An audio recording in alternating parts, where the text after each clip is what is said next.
terkasih dalam Tuhan kita Yesus Kristus, selamat menikmati berkat santapan rohani Alkitab Pantekosta. Pada pagi hari ini kita akan berbicara tentang bagaimanakah agar kita dapat terus menggali akan rahasia Allah. Tentunya, apakah pernah Bapak Ibu Saudara merasakan ataupun mendapatkan sesuatu yang besar, yang tersembunyi, yang belum tersingkap dan tidak diketahui oleh seorang pun? Dan apakah yang kita rasakan setelah mendapatkan sesuatu hal tersebut? Ya, itu adalah sebuah rahasia. Dan tentunya rahasia itu kita harusnya merupakan sesuatu hal yang tidak dapat diketahui oleh banyak orang. Ketika kita mendapatkan sesuatu rahasia, entah itu dari seseorang ataupun dari siapapun itu, pasti kita akan mendapatkan sesuatu hal yang mempunyai nilai, bahwa kita adalah orang yang bisa diartikan dipercaya. Apalagi kalau itu rahasia dari Tuhan. Betapa bahagianya kita mendapatkan rahasia dari Allah. Tetapi di sini, apakah kita bersedia menerima rahasia Allah itu? Mari kita buka di dalam Efesus 1 ayat yang ke-9. Di dalam Efesus 1 ayat yang ke-9 di sana dikatakan, sebab ia telah menyatakan rahasia kehendaknya kepada kita sesuai dengan rencana kerelaannya, yaitu rencana kerelaan yang dari semula telah ditetapkannya di dalam Kristus. Ya, Alkitab adalah rahasia Tuhan. Kenapa Alkitab adalah rahasia Tuhan?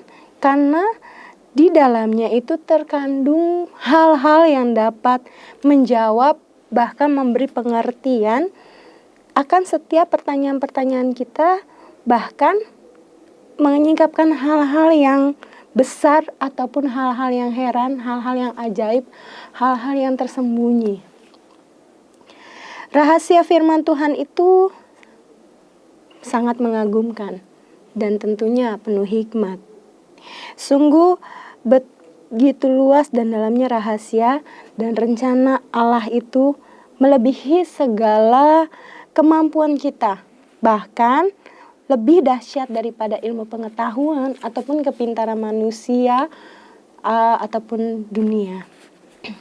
Karena luas dan dalamnya firman Allah, maka kita tidak dapat serta-merta memahami semua dengan tuntas dan sempurna tentunya. Pastinya di dalam firman Tuhan, di dalam ayat-ayat Alkitab itu masih ada saja yang belum kita pahami ataupun kita tidak mengerti. Tetapi disitulah kita mestinya harus terus menggali, mestinya kita harus terus meneliti, dan tentunya kita meminta kepada Sang pemilik rahasia tersebut, sehingga kita dapat tahu makna dan arti daripada setiap ayat-ayat firman Tuhan itu. Dan firman Tuhan akan tetap menjadi rahasia yang tidak mudah diselami jika kita tidak meminta kepada Sang pemilik rahasia itu. Karena Allah lah yang akan membukakan setiap rahasia-rahasianya. Namun di ayat ini, di dalam Efesus 1 ayat 9, di sini kita patut bersyukur. Kenapa? Karena Dia telah menyatakan rahasia kehendaknya kepada kita. Di sini sesuai dengan rencana kerelaannya melalui Kristus, melalui Roh Kudus yang akan mengerjakan, yang akan melakukan, yang akan membukakan setiap rahasia-rahasia itu bagi kita, setiap orang-orang yang percaya kepadanya. Hikmat dan pengertian Allah sudah bercahaya dengan terang benderang.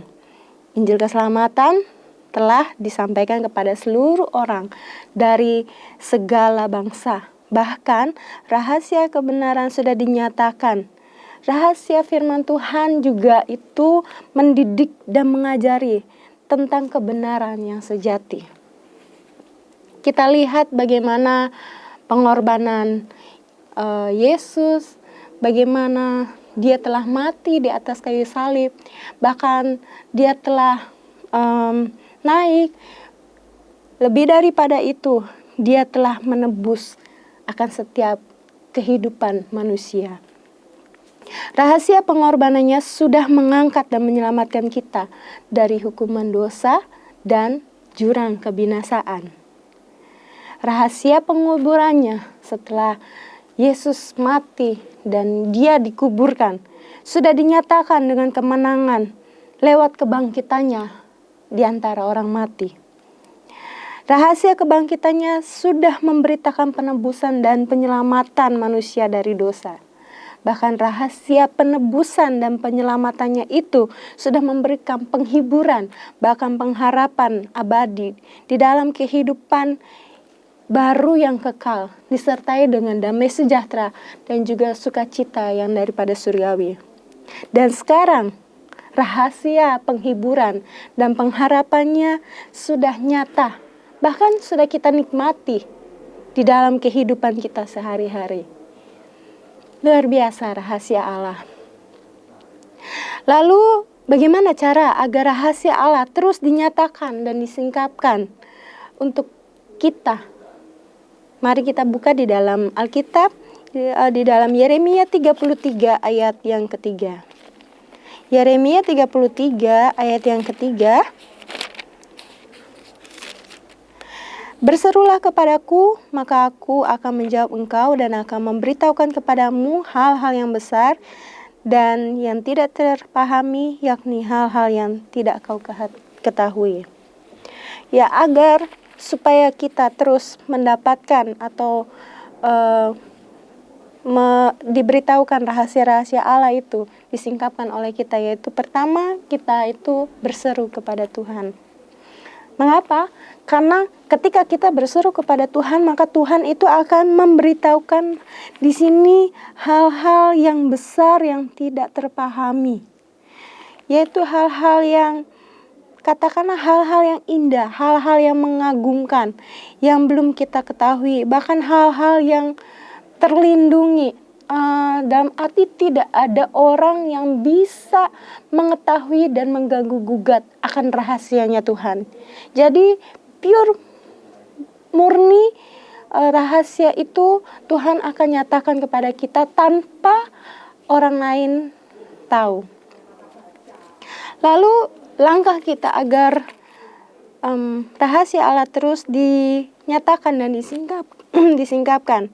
Di dalam Mazmur 25 ayat yang ke-14, setelah kita berseru kepada Tuhan, di dalam Mazmur 25 ayat yang ke-14.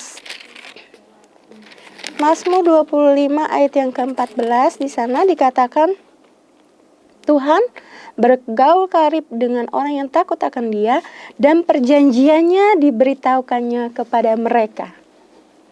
Artinya di sini Tuhan itu akan menyatakan rahasianya kepada mereka yang bergaul karib, yang tentunya takut akan Tuhan.